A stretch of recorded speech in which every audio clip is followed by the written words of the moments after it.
Tommy was a plumber, pipe fitter, out of Local 198 in Baton Rouge from the time he was probably 17 until his passing. Tommy was such a person that if you ever knew him, you liked him. Wonderful sense of humor, full of get up and go, you know, and always doing stuff with the kids, just happy-go-lucky, happy to be here. That was Tommy. When he found out he had mesothelioma, it was like a door had shut in his face.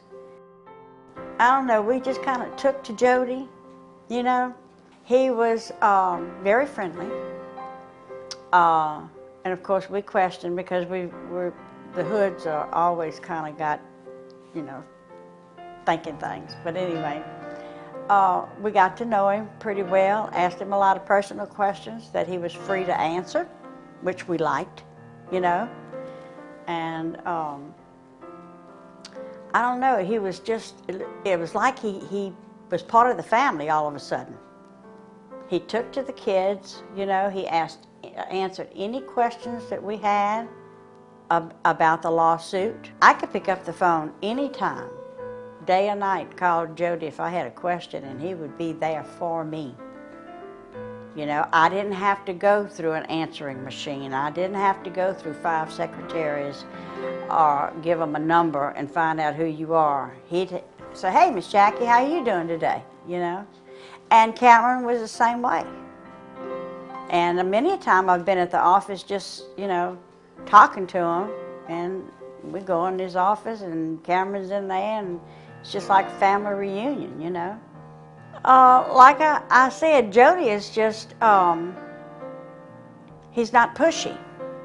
He explains things to you to where you can understand them. If you need lay terms, you know, if you're not familiar with their jargon, he'll explain it to you.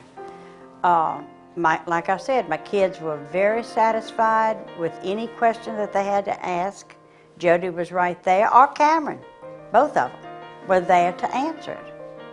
You know, and if he didn't know the answer to something, he'd get on the phone right there in front of you and say, hey, let me find out.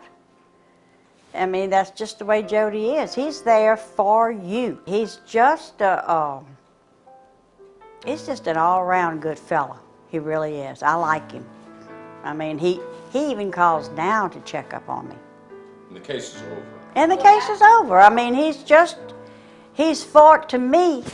Now, I could be totally wrong, but for me, it wasn't just, he has compassion. You don't find too many lawyers with compassion. He's concerned with my children. He always, when he calls to see about me, he always asks me about my kids, you know. Now, who in the world, another attorney's going to do that? No. No, I mean, you know, come to the office anytime you want. Come have coffee with us. Or we'll go have lunch or whatever, you know.